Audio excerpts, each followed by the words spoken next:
Kemacetan lalu lintas kembali terjadi di ruas jalan lintas perbatasan Kabupaten Muaro Jambi dengan Kota Jambi. Puluhan buruh lakukan unjuk rasa di depan kantor Gubernur Jambi akibat belum terima gaji dan THR dari perusahaan. Provinsi Jambi memegang rekor pengungkapan kasus narkoba terbanyak di Indonesia.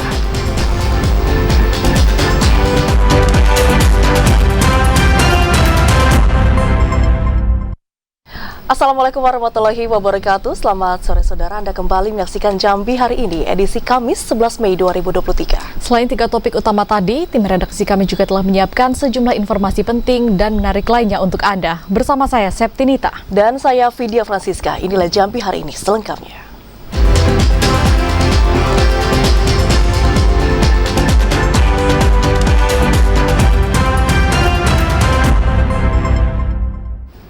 Mengawali Jambi hari ini, saudara, kemacetan lalu lintas kembali terjadi di ruas jalan di perbatasan Kabupaten Muaro Jambi dengan Kota Jambi pada Kamis pagi. Selain disebabkan adanya angkutan batu bara yang parkir di bahu jalan, kemacetan itu juga disebabkan truk angkutan batu bara yang mogok di badan jalan. Kemacetan lalu lintas kembali terjadi di ruas Jalan Lintas Jambi Muaro Bulian, tepatnya di daerah perbatasan Kecamatan Jambi Luar Kota Kabupaten Muaro Jambi dengan Kecamatan Alam Barajo Kota Jambi. Kendaraan yang melintas dari arah Kabupaten Muaro Jambi menuju Kota Jambi dan sebaliknya terjebak macet selama 1 jam. Kemacetan itu diduga adanya angkutan batu bara yang terparkir di sepanjang bahu jalan. Selain itu, kemacetan juga disebabkan adanya 1 unit kendaraan angkutan batu bara yang mogok di badan jalan. Salah seorang pengendara, Syahrul, berharap adanya bantuan dari petugas Dishub dan Satlantas untuk memperbaiki kendaraan yang mengalami kerusakan sehingga kemacetan dapat terurai. Sebab macetnya? Sebab ini? Ya. Sudah 1 jam. Sudah 1 jam ya? Ya. Sebab macetnya. Dari mana tadi, Bang? Dari Unja. Dari Unja. Bang, harapan kita ke depan seperti apa, Bang? Harusnya jangan macet ya. Harus diperhatikan mobil yang rusak. Kemacetan ini juga berdampak bagi warga setempat yang ingin berangkat kerja dan mengantar anak ke sekolah. Warga mengaku di sepanjang ruas jalan Jambi luar kota menjadi titik langganan kemacetan. Warga berharap penegak hukum dapat menindak tegas angkutan batu bara yang memarkirkan kendaraan di sepanjang bahu jalan. Saya ini kan kerjanya jadi terlambat, Mas, macet. Terus itu mobil-mobil batu bara ini kan pada nutup jalan di simpang Sungai Duren juga. Jadi, tolonglah Bapak pemerintah kasih solusinya untuk kami. Kemacetan akhirnya dapat terurai seiring dengan mobilitas kendaraan yang melintas berkurang. Azam Afnan, TVRI Jambi melaporkan. Pasca dibukanya kembali operasional truk angkutan batu bara di tanggal 2 Mei yang lalu, saudara, kemacetan lalu lintas masih terus menjadi problematika di Provinsi Jambi hingga saat ini. Dan untuk bisa mengetahui informasi selengkapnya saat ini, kita sudah terhubung dengan reporter TVRI Jambi, Rido Hazid. Selamat sore, Rido, silakan dengan laporan Anda. Ya, saudara, saat ini saya berada di Jalan Lintas Jambi Muaro Bulian, tepatnya di kawasan Mendalo, Kabupaten Muaro Jambi. Pasca dibukanya kembali lalu lintas angkutan truk batubara pada tanggal 2 Mei 2023 kemarin masih menyisakan banyak problematika dan penyelesaian harus menjadi fokus utama dari pemerintah ataupun juga organisasi perusahaan. Kemudian seperti hal yang kita ketahui, kejadian ini mengakibatkan kemacetan parah dan juga panjang, baik itu mengganggu pengguna jalan lain ataupun kenyamanan masyarakat sekitar.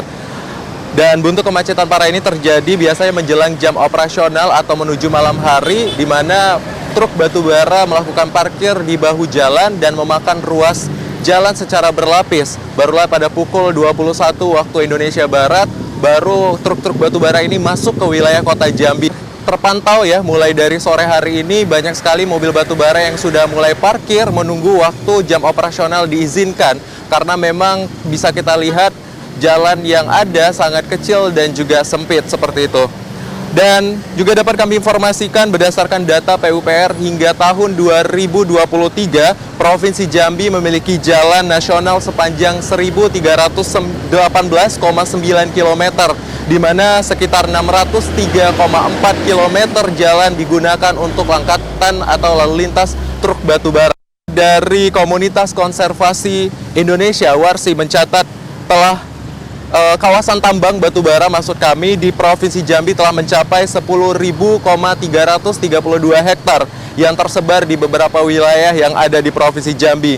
Di antaranya Kabupaten Batanghari, Kabupaten Bungo, Kabupaten Tebo, Kabupaten Muaro Jambi, Kabupaten Tanjung Jabung Barat, dan juga Kabupaten Merangin. Di mana setiap harinya truk batubara atau angkutan batubara ini sendiri keluar dari mulut tambang dengan sekitar 4.000 sampai dengan 15.000 unit kendaraan. Dan pemerintah melalui Perda nomor 11 tahun 2019 juga telah mengatur bagaimana izin dan administrasi penyelenggaraan perusahaan batubara yang ada di Provinsi Jambi. Tetapi masyarakat meminta untuk ditinjau kembali karena terkait dengan legitimasi dan juga implementasi ke depannya. Kemudian kepada angkutan batubara dapat menaati instruksi Gubernur nomor 8 tahun 2022 tentang aturan lalu lintas angkutan batubara. Kemudian pemerintah dan perusahaan juga diharapkan mampu memberikan solusi terkait permasalahan truk batubara ini demi memberi keamanan dan keselamatan dan juga kenyamanan bagi masyarakat sekitar. Saat ini telah bergabung juga bersama saya salah satu masyarakat sekitar di daerah kawasan Mendalo, yaitu Bapak Supriyadi. Mohon izin Bapak Supriyadi, selamat siang. Siang, Pak. Oke, baik. Bapak Supriyadi, bagaimana menurut Bapak keamanan dan mobilitas Bapak sejauh ini ketika menggunakan ruas jalan yang ada di kawasan Mendalo seperti itu? Ya, semenjak tanggal 2 Mei kemarin sudah dibuka untuk lalu lintas jalur angkutan batubara. Ya, saya sebagai warga sekitar merasa terganggu. Karena mobilitas batubara ini salah satu akibatnya itu membuat kemacetan jalan dan terus polusi juga dan bisa mencemarkan ataupun jalan berdebu. Dan untuk jam operasionalnya sudah dikasih jam operasionalnya yaitu jam 5 itu kemacetannya mulai habis maghrib itu sudah mulai macet, Pak. Baik, terima kasih banyak Bapak Supriyadi. Pengguna jalan berharap ya dan juga para supir truk batubara meminta adanya solusi segera untuk kemudahan dan penyelesaian masalah ini demi keamanan serta kenyamanan bersama. Demikian, kembali ke studio.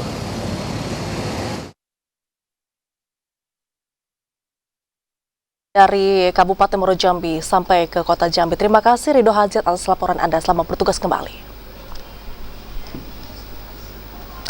Sementara itu, Saudara, gugatan hukum masyarakat Jambi terkait dengan aktivitas angkutan truk angkutan batubara kembali dipersidangkan.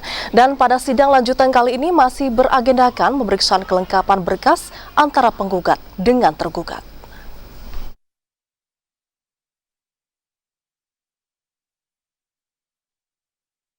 Kembali dipersidangkan, ada 13 tergugat mulai menjalani persidangan dengan isi tuntutan bayar denda 5 triliun rupiah. Sidang gugatan perdata itu berlangsung di Pengadilan Negeri Jambi yang dipimpin Hakim Ketua Alex Makatur dan anggota Budi Chandra dan Tatap Urasima. Dalam sidang lanjutan ini, Hakim masih memeriksa seluruh kelengkapan berkas dari tergugat dan penggugat. Beberapa tergugat di antaranya pemerintah Provinsi Jambi, Menteri ESDM, KPK, DPRD Provinsi Jambi, dan sejumlah perusahaan batubara. Juru bicara Aliansi Ibnu Khaldun mengatakan, pada sidang lanjutan ini masih memeriksa kelengkapan berkas para tergugat dan penggugat. Selama proses persidangan ini berjalan, pihak aliansi meminta untuk menghentikan sementara aktivitas truk batubara di Provinsi Jambi. Sedangkan tim advokasi pemerintah Provinsi Jambi Ami Setia mengatakan, tuntutan tersebut belum mewakili seluruh elemen masyarakat dan terkait aktivitas batubara. Pemerintah pun menunggu hasil putusan majelis di dalam persidangan. Sebagaimana kita ketahui bahwa negara ini kan negara berasaskan negara hukum, artinya berlandaskan hukum, ya kan? Seharusnya pemerintah seperti gubernur, menteri SDM, Kapolda, kan harus menjalankan aturan hukum yang sebenar-benarnya. Gitu. Kenapa proses hukum di pengadilan, di persidangan masih berjalan, aktivitas batubara tetap berjalan. Terkait masalah identitas para pihak, alhamdulillah hari ini SDM hadir kan, bisa di DPR juga hadir. Jadi nampaknya ada beberapa dari pihak perusahaan tidak hadir. Jadi, tapi masih terkait masalah identitas. Yang ke depannya kita bisa sidang secara biasa. Kalau memang pihak sudah ini ya, sudah hadir. Saya rasa itu aja. Sebelumnya, sejumlah masyarakat melakukan gugatan terkait kemacetan berkepanjangan dan kerusakan jalan dari aktivitas truk batubara di Pengadilan Negeri Jambi. Mereka mendesak pemerintah untuk bertanggung jawab atas dampak yang ditimbulkan dari aktivitas batubara tersebut. Selain menggugat uang sebesar 5 triliun rupiah, para penggugat juga meminta untuk menyetop angkutan batubara melintasi jalan umum sampai adanya jalan khusus aktivitas truk batubara. Ashar, TVRI Jambi melaporkan. Informasi lainnya, Saudara, Direktur Utama Bank Jambi ditetapkan sebagai tersangka. Pemerintah Provinsi Jambi meminta nasabah untuk tidak mengkhawatirkan terkait tabungannya di Bank Jambi. Menyikapi persoalan Bank Jambi, pasca Direktur Utama bank tersebut ditetapkan sebagai tersangka tindak pidana korupsi oleh Kejaksaan Tinggi Jambi. Pemerintah Provinsi Jambi minta para nasabah tidak mengkhawatirkan tabungannya di bank milik pemerintah daerah ini. Sekretaris Daerah Provinsi Jambi Sudirman mengatakan informasi yang disampaikan Komisaris Bank Jambi kondisi keuangan bank dalam keadaan sehat. Sistem kerja bank juga berjalan normal seperti biasa setelah jajaran komisaris menetapkan pelaksana tugas Direktur Utama Bank Jambi. Pemerintah mengimbau nasabah untuk tidak was-was akan keberadaan tabungannya, apalagi sampai memutuskan untuk menarik uang di bank tersebut. Berharap masyarakat tidak perlu ragu, masyarakat juga tidak perlu was-was. Tadi kemarin sudah disampaikan oleh Komut dalam konferensi pers Komut Bank Jambi bahwa keuangan Bank Jambi sehat, sistem berjalan seperti biasa. Oleh karena itu para nasabah Bank Jambi tidak perlu was-was, tidak perlu menarik dana besar-besaran. Dana kita tersedia, insya Allah nasabah dapat terlindungi. Komisaris Bank Jambi telah menjamin tabungan di Bank Jambi dalam kondisi aman dan seluruh nasabah dapat terlindungi.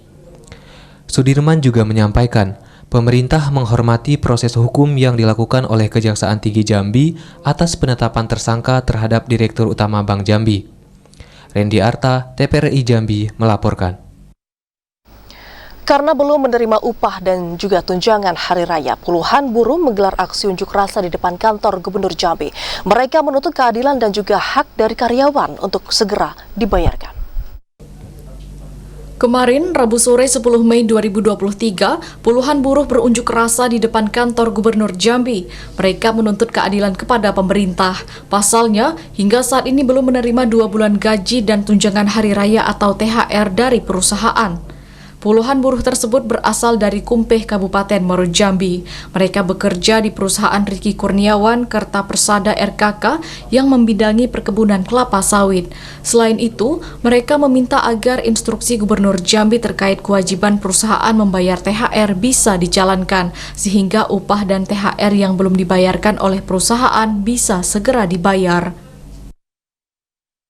Tuntutan kami ini saya rasa tidak mengada-ngada karena gaji kami juga bulan Maret belum dibayarkan.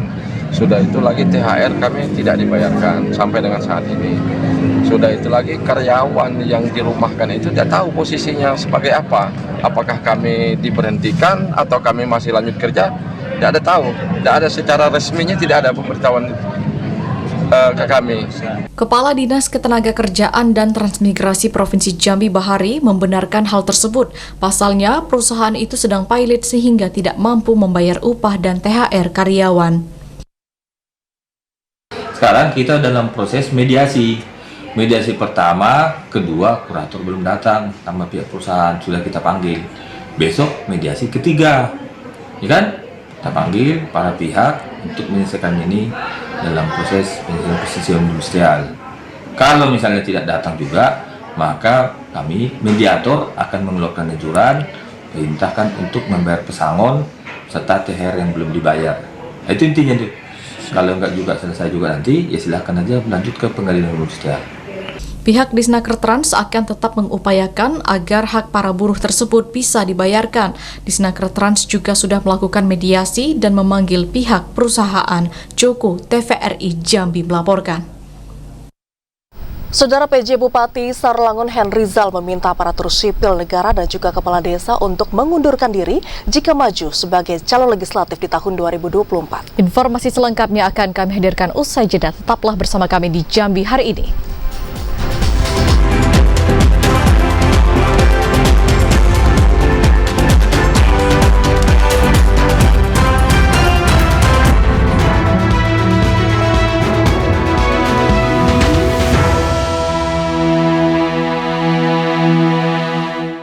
kembali bersama kami di Jambi hari ini dalam segmen menuju pemilu 2024. Saudara, KPU Provinsi Jambi telah menerima secara resmi berkas pendaftaran bakal calon legislatif untuk DPRD Provinsi Jambi pada pemilu 2024 dari Partai PDI Perjuangan. Dan berkas parpol pendaftaran kedua ini dinyatakan lengkap, baik dari jumlah bacalek maupun keterwakilan perempuan.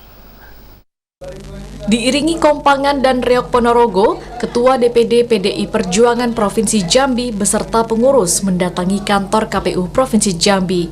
Kedatangan ratusan pengurus PDIP ini untuk mengajukan bakal calon anggota Dewan Perwakilan Daerah DPRD Provinsi Jambi pada pemilu tahun 2024. Setelah hampir 1 jam dilakukan pemeriksaan oleh jajaran KPU Provinsi Jambi yang juga dikawal langsung Bawaslu Provinsi Jambi ini, akhirnya dinyatakan lengkap. Partai yang menjadi pendaftar kedua di KPU Provinsi Jambi memenuhi jumlah 55 kursi yang tersebar di 6 daerah pemilihan, termasuk keterwakilan 30% perempuan, termasuk melibatkan kaum disabilitas sebagai calon legislatif.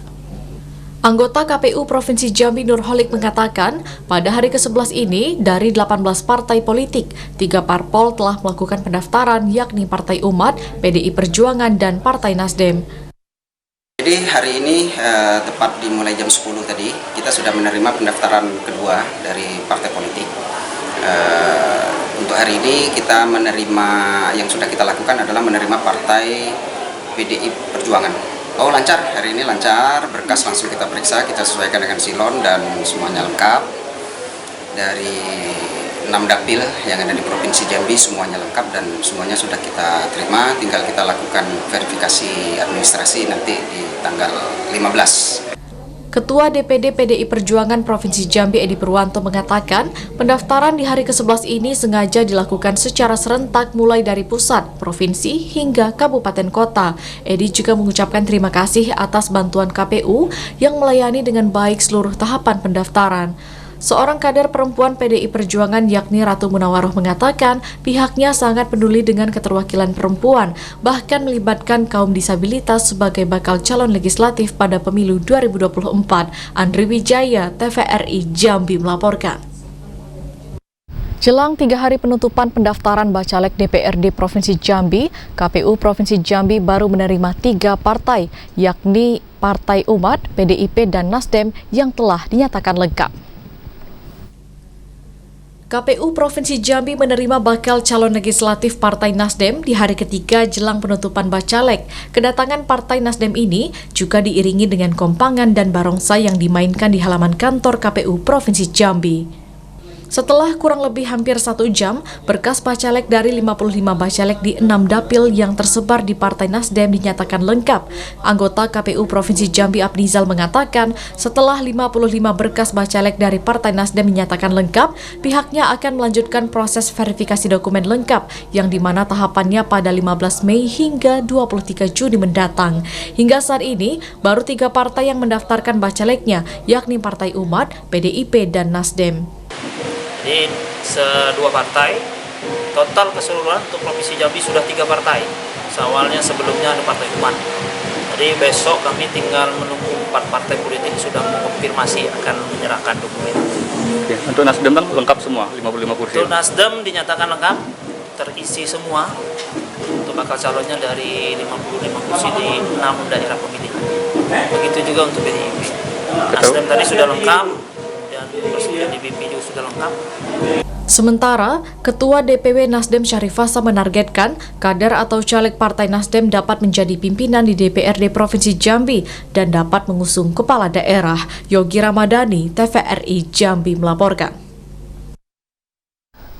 3 hari jelang penutupan pendaftaran, terdapat 2 partai politik yang telah mendaftarkan bacalek di KPU Muaro Jambi. Dan saat ini 2 partai yang telah mendaftar yakni PDIP dan juga Partai Nasdem. Hari ke-11 masa pendaftaran bakal calon legislatif Dewan Perwakilan Rakyat Daerah Kabupaten Muaro Jambi, ada 2 partai politik yang telah menyerahkan daftar nama bacalek DPRD ke Komisi Pemilihan Umum Kabupaten Muaro Jambi. 2 partai yang menyerahkan nama bacalek tersebut yakni Partai Demokrasi Indonesia Perjuangan atau PDIP dan Partai Nasional Demokrat atau Nasdem. Secara keseluruhan, di masing-masing partai terdapat 40 bacalek tersebar di 5 daerah pemilihan yang didaftarkan. Ketua KPU Kabupaten Muaro Jambi Elvi Prasetya mengatakan semua partai politik yang sudah menyerahkan berkas bacalek telah memenuhi 30% syarat keterwakilan perempuan. Setelah menerima berkas caleg dari partai politik, KPU akan melakukan verifikasi berkas kelengkapan syarat bacalek, mulai dari surat keputusan persetujuan DPP partai hingga kelengkapan daftar calon perdapil. Nanti kita akan tutup di tanggal 12, yaitu di jam 23 ya, 23.59, dan setelah itu kita lanjutkan dengan verifikasi administrasi yang akan kita lakukan di tanggal 15 Mei sampai 24 Juni tahun 2023. Dari 40 nama yang didaftarkan, terdapat 6 orang merupakan anggota DPRD dari fraksi PDIP pada periode ini yang kembali mendaftar. Sedangkan Partai Nasdem terdapat 2 anggota Dewan Aktif yang juga kembali mendaftar sebagai peserta pemilu pada 14 Februari 2024. Azam Afnan, TVRI Jambi melaporkan. Partai Keadilan Sejahtera menjadi partai politik pertama yang mendaftarkan bakal calon legislatif di KPU Kabupaten Bungo. Partai Keadilan Sejahtera menjadi partai politik pertama yang mengajukan bakal calon legislatif bacalek DPRD pada pemilu 2024 di KPU Kabupaten Bungo. Rombongan dipimpin Ketua DPD Susanto beserta jajaran tiba di kantor KPU Bungo pada Rabu 10 Mei 2023 pukul 14.30 waktu Indonesia Barat. Rombongan disambut Ketua KPU Bungo Muhammad Bisri beserta komisioner lainnya. Ketua KPU Kabupaten Bungo Muhammad Bisri mengatakan, sejak masa pendaftaran bacalek dibuka, baru Partai Keadilan Sejahtera yang pertama mendaftar di KPU Bungo dan yang telah melengkapi semua berkas persyaratan, baik berkas pencalonan maupun calon. Pihak KPU Bungo berharap parpol lainnya segera mendaftarkan bacalek, mengingat batas akhir pendaftaran tinggal beberapa hari. Pendaftaran partai pertama atau gimana? Ya, hari ini kan hari ke-10 masa pendaftaran caleg, jadi mulai tanggal 1 Mei, nanti tanggal 10 hari ke-10, dan hari ini sudah datang partai politik yang pertama yaitu PKS, dan kita sudah melaksanakan prosesnya dan kita periksa berkasnya, kelengkapannya, semuanya lengkap dan kita terima. Nah, artinya partai politik PKS ini tinggal mengikuti proses selanjutnya, yaitu proses verifikasi administrasi yang itu akan kami laksanakan mulai tanggal 15 Mei sampai tanggal 23 Juni besok. Sebelum mendatangi kantor KPU Bungo, pengurus parpol PKS sudah mengunggah semua berkas persyaratan melalui aplikasi Silon, sehingga saat mendaftar ke KPU Kabupaten Bungo hanya memverifikasi dan penelitian berkas. Pada pemilu 2024 ini, parpol tidak lagi membawa berkas salin cetak, tapi cukup mengunggahnya melalui aplikasi Silon. Parpol PKS Bungo mendaftarkan 35 bacalek dari 5 daerah pemilihan dapil. Mukhriyandi, TVRI Jambi melaporkan. Sementara itu, Saudara, KPU Provinsi Jambi menerima berkas pendaftaran bakal calon DPD RI Dapil Provinsi Jambi Ria Mayangsari. Dan setelah hampir setengah jam dilakukan pemeriksaan, akhirnya berkas petahana Ria Mayangsari dinyatakan lengkap atau memenuhi syarat. Pada hari ke-10 pendaftaran bakal calon Dewan Perwakilan Daerah DPD RI Dapil Provinsi Jambi kemarin, dari 19 orang bakal calon, 9 diantaranya telah mendaftarkan diri di KPU Provinsi Jambi. Sementara, untuk hari ini atau hari ke-11, dijadwalkan ada 4 orang bakal calon DPD yang mendaftarkan diri ke KPU Provinsi Jambi, salah satunya Ria Mayangsari. Setelah hampir setengah jam dilakukan verifikasi berkas oleh pihak KPU, akhirnya bekas petahana Ria Mayangsari dinyatakan lengkap atau memenuhi syarat pendaftaran. Ketua KPU Provinsi Jambi M. Subhan mengatakan, Ria Mayangsari merupakan bakal calon DPD RI ke-10 yang dinyatakan berkasnya lengkap, termasuk syarat dukungan di atas 2.000 atau melebihi batas yang ditetapkan. Setelah dinyatakan lengkap berkas, seluruh bakal calon DPD RI Dapil Jambi diminta untuk menunggu informasi selanjutnya. Terhitung 15 Mei hingga 23 Juni mendatang, seluruh berkas pendaftaran dilakukan verifikasi administrasi dokumen persyaratan bakal calon. Jam 10 hingga 9 jam.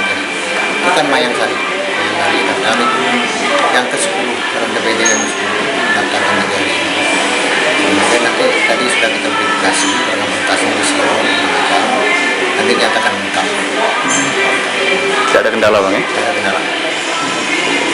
Jadi tinggal tahapan apa lagi nih Bang?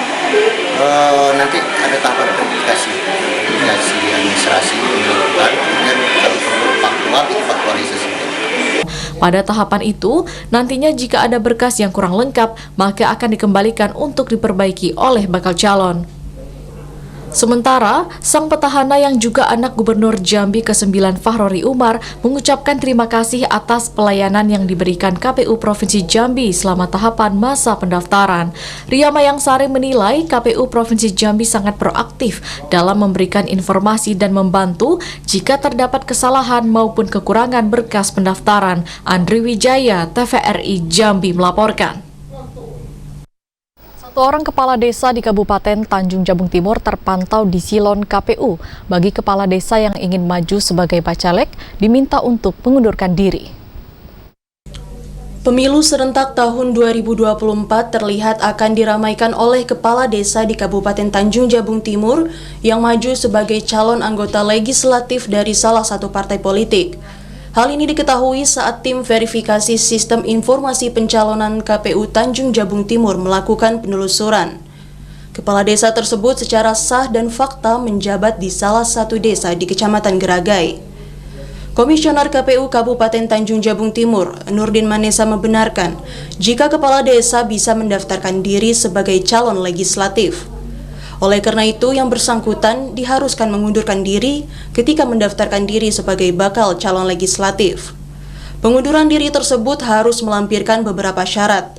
Jika surat keterangan pemberhentian yang diterbitkan instansi terkait belum ada, maka ada 2 syarat yang harus dilampirkan.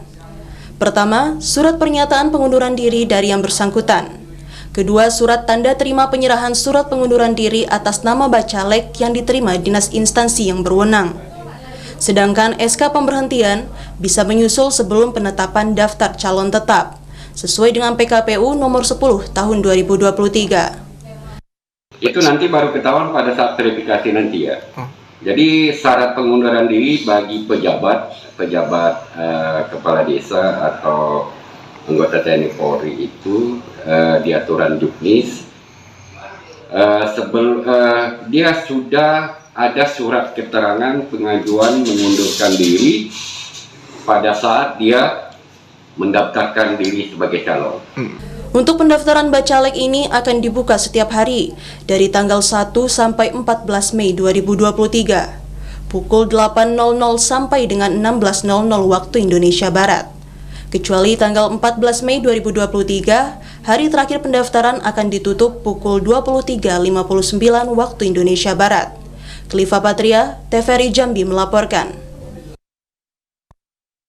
Sesuai dengan aturan yang berlaku, saudara, bagi aparatur sipil negara, tenaga honorer, kemudian kepala desa dan juga perangkatnya, diminta untuk segera mengundurkan diri jika maju sebagai calon legislatif untuk tahun 2024 mendatang. Masa pendaftaran calon anggota legislatif untuk pemilu 2024 telah dibuka KPU sejak tanggal 1 sampai dengan 14 Mei 2023. Bagi masyarakat yang memenuhi syarat bisa mendaftarkan diri melalui partai politik, sedangkan aparatur sipil negara, tenaga kontrak daerah dan pegawai P3K serta kepala desa dan perangkatnya yang ingin maju sebagai calon legislatif diingatkan untuk berhati-hati. Sebelum memastikan ikut menjadi caleg, harus memenuhi semua ketentuan yang ada. Penjabat Bupati Sarolangun Henrizal mengatakan pihaknya sudah memberikan peringatan kepada semua pegawai untuk tidak terlibat politik praktis. Jika tertarik untuk menjadi calon anggota DPRD, maka yang bersangkutan harus mengurus administrasi pengunduran diri, sehingga saat mendaftar tidak ditolak berkasnya oleh KPU. Ada beberapa kali itu sudah mengajukan surat untuk mengikuti sebagai calon kepala anggota DPRD. Ini dari honorer atau dari PNS yang majukan ini? Kemarin itu ada beberapa orang dari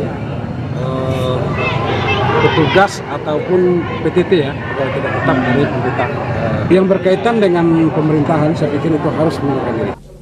Sesuai aturan yang berlaku, ASN, P3K, tenaga kontrak daerah dan kepala desa yang memutuskan maju sebagai caleg, surat pengunduran diri tidak dapat ditarik kembali. Aturan ini juga berlaku untuk BPBD, BUMD yang anggaran gajinya bersumber dari keuangan negara. Sementara itu, saat ini pemerintah Kabupaten Sarolangun sudah menerima 5 orang yang mengajukan pengunduran diri karena akan maju sebagai caleg. Edi Kusnadi, TVRI Jambi melaporkan.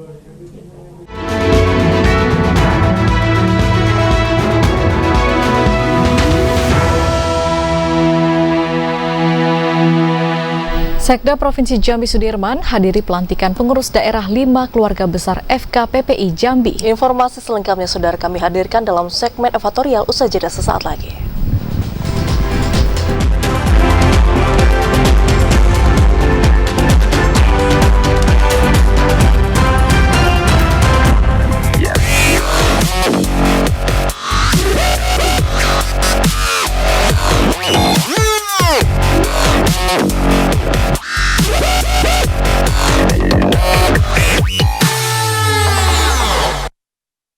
Terima kasih Anda masih bersama kami di Jambi hari ini dalam segmen advertorial. Sekretaris Daerah Provinsi Jambi Sudirman menghadiri pelantikan pengurus daerah 5 keluarga besar FKPPI Jambi periode 2023 hingga 2028. Mewakili Gubernur Jambi Al-Haris, Sekretaris Daerah Provinsi Jambi Sudirman menghadiri pelantikan pengurus daerah 5 keluarga besar Forum Komunikasi Putra-Putri Purnawirawan dan Putra-Putri TNI Polri FKPPI Jambi periode 2023 hingga 2028. Sudirman mengatakan, pemerintah Provinsi Jambi mengapresiasi pembentukan kepengurusan baru FKPPI. Hadirnya organisasi ini akan memudahkan pemerintah dalam merealisasikan misi ketiga Jambi Mantap, yakni memantapkan kualitas sumber daya manusia. Memastikan terbentuknya SDM yang berkualitas akan mendorong kemudahan dalam mencapai kesejahteraan bagi masyarakat.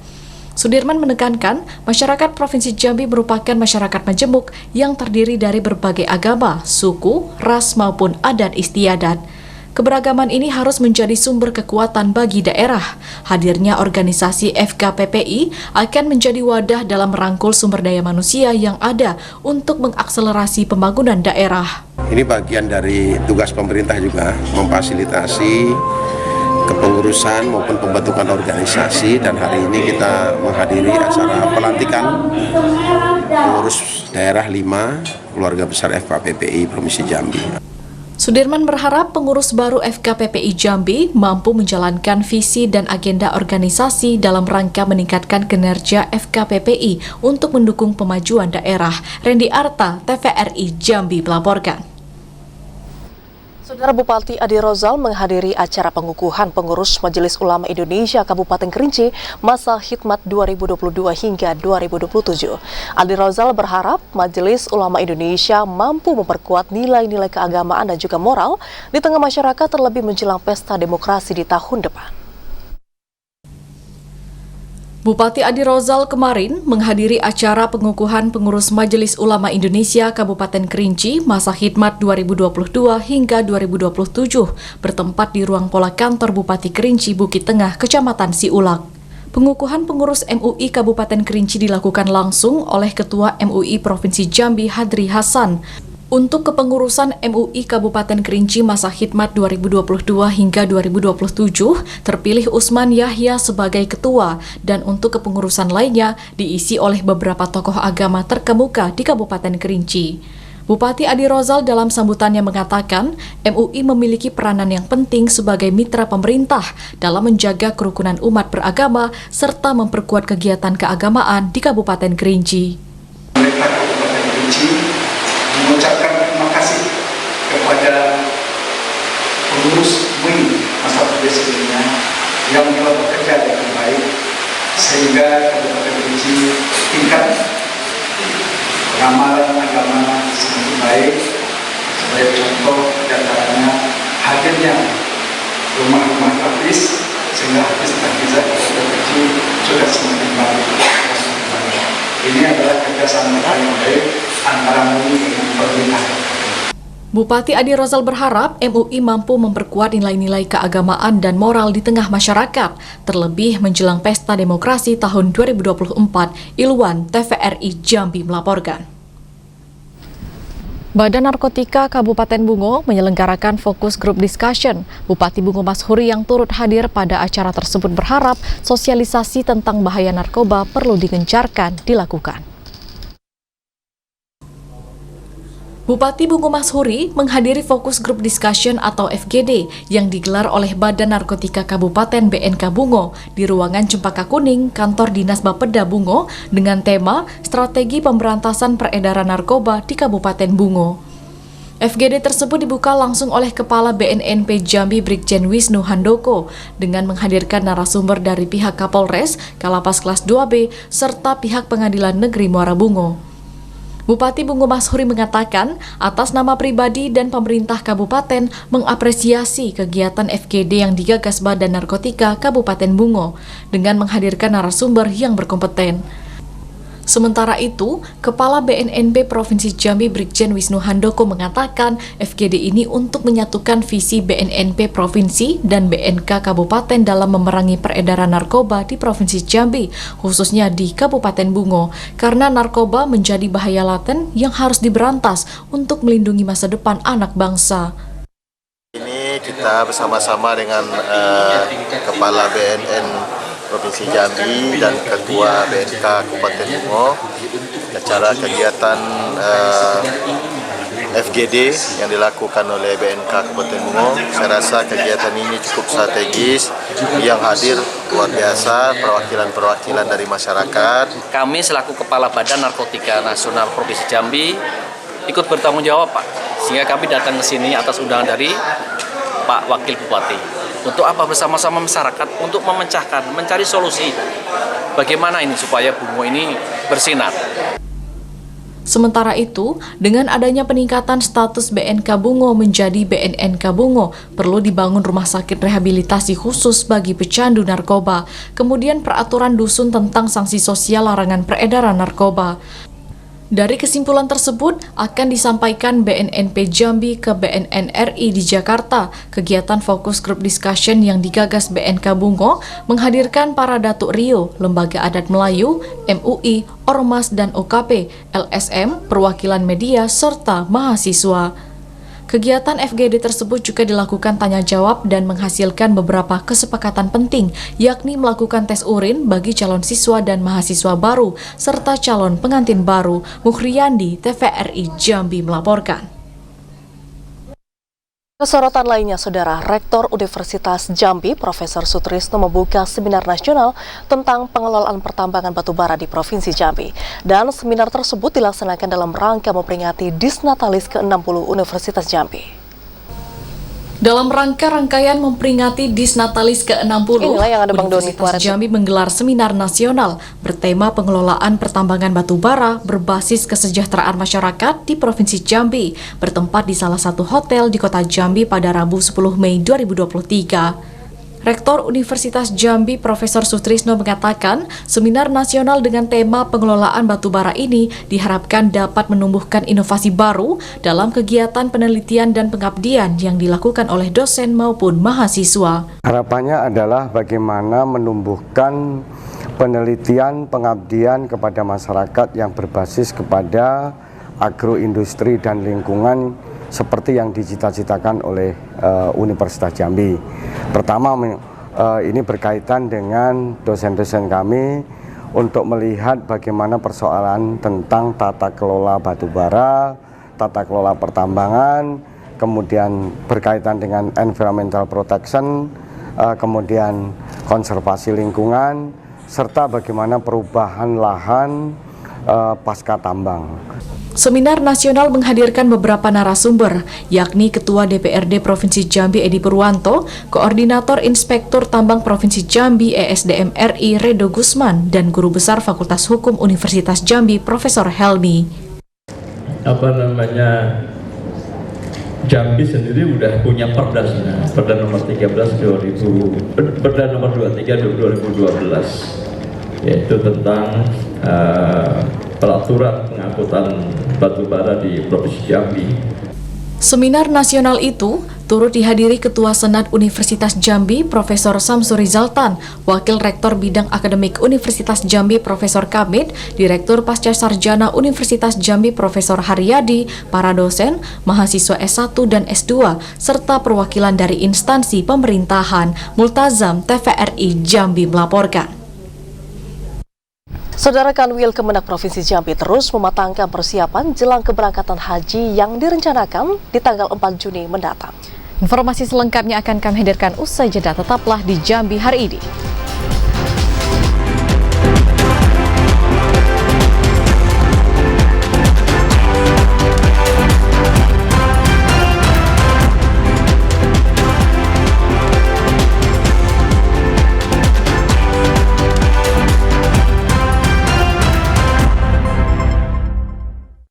Kembali bergabung bersama kami di Jambi hari ini. Saudara, Provinsi Jambi memegang rekor pengungkapan kasus narkoba terbanyak di Indonesia. Rekor tersebut diperoleh setelah mengungkap 265 kg sabu cair belum lama ini. Rekor pengungkapan kasus narkoba terbanyak di Indonesia saat ini dipegang oleh Provinsi Jambi. Hal itu diungkapkan oleh Direktur Reserse Narkoba Bareskrim Polri, Brigjen Pol Mukti Juharsa, pada rilis ungkap kasus sabu cair kemarin. Menurutnya, pengungkapan 265 kg sabu cair membuat rekor itu dipegang oleh Polda Jambi. Bahan baku sabu tersebut mampu menghasilkan kurang lebih 750 kg bubuk sabu kristal.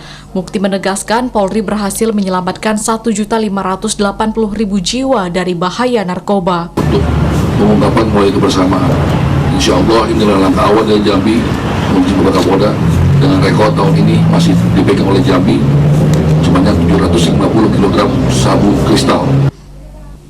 Apresiasi pun diberikan Bareskrim kepada Polda dan masyarakat Jambi yang mau ikut serta memberantas peredaran narkoba. Dires Narkoba Bareskrim Polri, Brigjen Mukti Juharsa berharap sinergi antara masyarakat dan Polri terus ditingkatkan untuk mencegah peredaran narkoba di Indonesia. Ari Haryodo, TVRI Jambi melaporkan. Saudara, penyidik di Treskrimum Polda Jambi melimpahkan tahap 2 perkara pelecehan seksual terhadap 17 anak di Kota Jambi dan pelimpahan tahap 2 tersangka dan juga barang bukti dari penyidik ke JPU dilakukan di Gedung Kejaksaan Negeri Jambi. Tersangka berinisial YS, 20 tahun, warga Kelurahan Rawasari, Kecamatan Alambarajo, Kota Jambi, resmi dilimpahkan penyidik Polda Jambi ke Kejaksaan Negeri Jambi. Pelimpahan perkara ini setelah berkas tersangka dan barang bukti telah dinyatakan lengkap dan siap untuk dipersidangkan. Usai serah terima tersangka dan barang bukti oleh jaksa, tersangka langsung ditahan dan dititipkan di lapas perempuan di Kabupaten Muaro Jambi. Proses selanjutnya, jaksa akan menyiapkan surat dakwaan untuk disidangkan di Pengadilan Negeri Jambi. Kasipidum Kejari Jambi Irwan mengatakan tersangka ditahan 20 hari ke depan hingga proses persidangan dilakukan. Kami telah menerima pelimpahan tersangka dan barang bukti terhadap tersangka atas nama Yunita yang kita kenal dia punya usaha rental PS. Bang, untuk ininya Bang, pasal mungkin yang diterapkan? Untuk pasal yang disangkakan yaitu pasal 81 ayat 2, pasal 82 junto pasal 76 Undang-Undang Nomor 17 Tahun 2016, kemudian junto pasal 64 KUH Pidana atau pasal 65 KUH Pidana. Sementara itu, atas perbuatan tersangka disangkakan pasal 81 ayat 2 junto pasal 82 junto 76 Undang-Undang Nomor 17 Tahun 2016 junto pasal 64 KUHP dengan ancaman hukuman 5 tahun penjara. Ashar, TVRI Jambi melaporkan.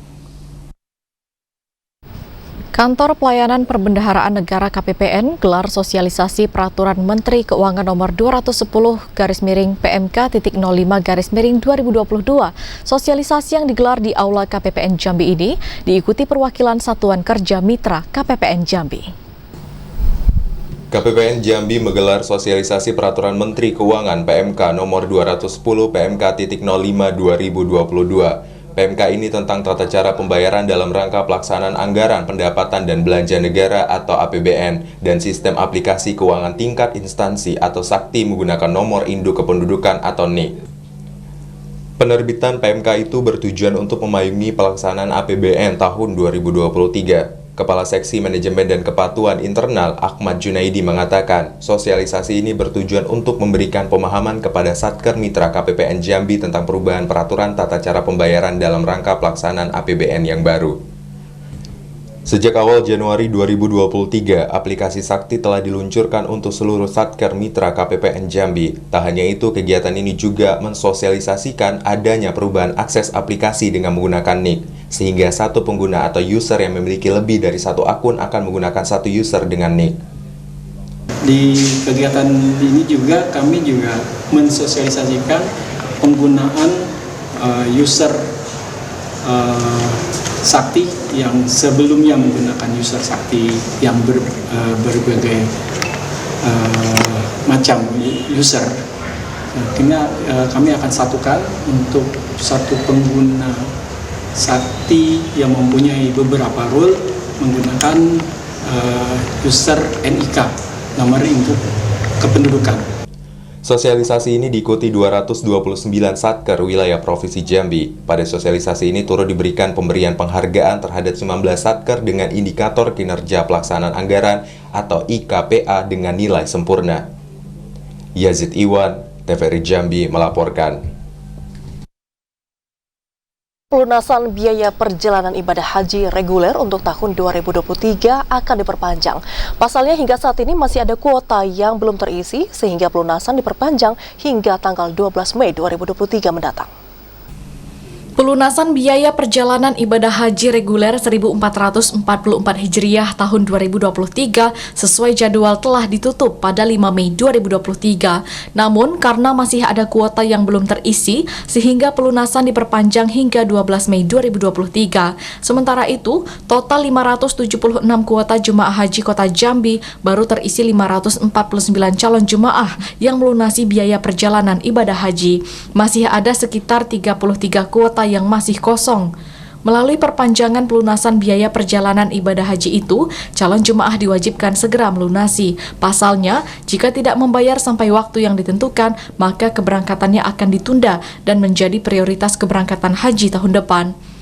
Kepala Kanwil Kemenak Kota Jambi Abdurrahman optimis hingga akhir jadwal pelunasan nanti, kuota calon jemaah haji Kota Jambi dapat terpenuhi 100%. Dan total jemaah haji untuk Kota Jambi tahun ini, musim haji tahun 2023 ini, yaitu totalnya sebanyak 576 orang. Dan yang sudah melunasi sampai hari ini sebanyak 549 orang. Kemudian kita mendapat tambahan jumlah jemaah yang insya Allah bisa melunasi, jadi sebanyak 85 orang. Sebelumnya, untuk tahap awal pelunasan biaya perjalanan haji tahun 2023 dibuka pada 11 April sampai dengan 5 Mei 2023. Sementara itu, untuk tahapan kedua pada 8 sampai dengan 12 Mei 2023. Joko, TVRI Jambi melaporkan. Memastikan penyelenggaraan ibadah haji dapat berjalan lancar, bimbingan manasik haji bagi jemaah asal Provinsi Jambi dimulai tanggal 12 Mei 2023. Hadirnya organisasi FKPPI akan menjadi wadah dalam merangkul sumber daya manusia yang ada untuk mengakselerasi pembangunan daerah. Kantor Wilayah Kementerian Agama Provinsi Jambi terus mematangkan persiapan jelang keberangkatan jemaah haji yang direncanakan pada 4 Juni 2023. Salah satunya dengan mempersiapkan pelaksanaan bimbingan manasik haji yang dijadwalkan dilaksanakan tanggal 12 sampai dengan 22 Mei 2023. Kepala Kanwil Kemenak Provinsi Jambi, Zostavia, mengatakan pelaksanaan bimbingan manasik haji penting dilakukan guna memastikan penyelenggaraan ibadah haji 1444 Hijriah dapat berjalan lancar. Melalui manasik haji, jemaah akan mendapatkan pengetahuan tentang pelaksanaan seluruh rangkaian ibadah haji yang akan dilakukan, mulai dari keberangkatan hingga pulang ke tanah air. Bimbingan tentang pemahaman kelompok, rute perjalanan yang benar dan aman, hingga tips untuk menjaga kesehatan akan menjadi fokus pelaksanaan bimbingan manasik selain tentang rangkaian ibadah. Mengingat pentingnya manasik pada rangkaian persiapan penyelenggaraan haji, seluruh jamaah diminta untuk mengikuti kegiatan tersebut. Pelaksanaan manasik haji juga penting untuk menetapkan strategi pelayanan jamaah lanjut usia yang mendominasi pada musim haji tahun 2023 ini. Sekarang kita mau persiapan manasik manasik ini sangat penting karena ini pengetahuan jamaah berkaitan dengan seluruh proses perjalanan. Jadi manasik ini kan tidak hanya berkaitan dengan ibadah-ibadah yang spesifik ya, tapi juga kita memberitahu bagaimana berjalan dengan aman, kemudian berkelompok. Zostavia berharap melalui seluruh rangkaian persiapan yang dilakukan Kanwil Kemenak Provinsi Jambi, penyelenggaraan haji tahun 2023 akan berlangsung lancar, tertib, dan aman. Rindi Arta, TVRI Jambi melaporkan. Info haji, saudara, saat ini para calon jemaah haji asal Kabupaten Batanghari telah melakukan tahapan pengecekan kesehatan. Selain itu, calon jemaah haji tersebut juga saat ini juga sudah diberikan vaksin meningitis dan vaksin influenza dari tim kesehatan. Sebagai syarat lengkap untuk mengikuti ibadah haji, seluruh calon jemaah haji wajib menjalani berbagai tahapan, salah satunya tahapan pengecekan kesehatan. Pada Rabu siang kemarin, para CJH asal Kabupaten Batanghari telah melakukan berbagai pemeriksaan kesehatan, seperti pengecekan tekanan darah, gula darah, hingga kolesterol. Hal ini dilakukan untuk memastikan CJH dalam kondisi sehat dan bugar. Kepala Bidang Pelayanan Pengendalian Penyakit Dinas Kesehatan Kabupaten Batanghari Nurjali mengatakan pemeriksaan kesehatan yang dilakukan di Rumah Sakit Umum Hamba Muara Bulian ini diikuti oleh 136 CJH. Selain pengecekan kesehatan, CJH juga diberikan vaksinasi meningitis serta influenza untuk menjaga kekebalan tubuh dari berbagai virus atau penyakit. Pemeriksaan tahap 2 untuk calon jemaah haji Batanghari yang berjumlah 136 orang. Jadi agendanya kita hari ini adalah pemberian vaksinasi meningitis dengan influenza. Dia ada pemeriksaan penunjang, yaitu pemeriksaan laboratorium yang standar itu adalah gula darah, asam urat, dan pengukuran tensi ya, dan kolesterol. Hasil dari pemeriksaan kesehatan ini akan diserahkan kepada petugas haji untuk melengkapi syarat dokumen CJH selama menjalankan ibadah haji di Tanah Suci Mekah. Ade Juniawan, TVRI Jambi melaporkan. Sebanyak 39 orang peserta calon komisioner KPU Kabupaten Kaur, Provinsi Bengkulu saat ini sudah menjalani tes psikologi. Informasi selengkapnya akan kami hadirkan usai jeda dalam segmen Lintas Andalas. Tetaplah di Jambi hari ini.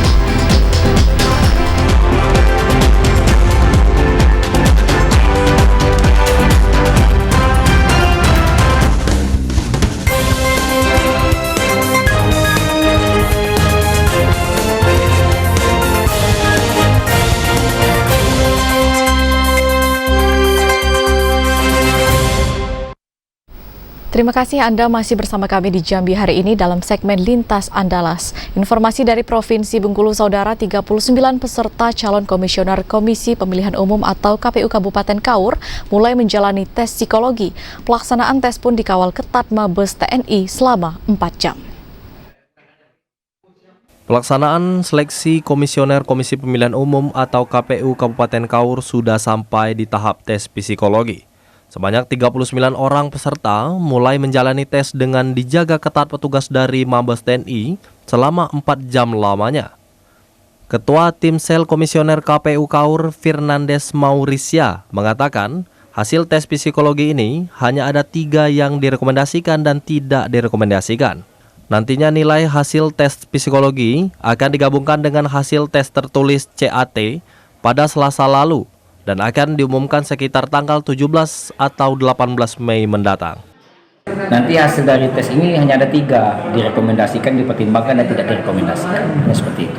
Waktunya berapa lama, Bang? Kurang lebih sekitar 4 jam. Yang akan diluluskan berarti hanya direkomendasikan? Iya, yang direkomendasikan dan dipertimbangkan atau tidak akan seperti itu. Nanti itu yang keluar dari Mabes PCAD kepada KPU RI yang kemudian diserahkan kepada kita. Ketua Tim Sel menambahkan, setelah tahapan ini, 20 besar peserta yang terpilih akan melanjutkan tahapan tes kesehatan dan wawancara. Hairil Ansori, TVRI Bengkulu, melaporkan.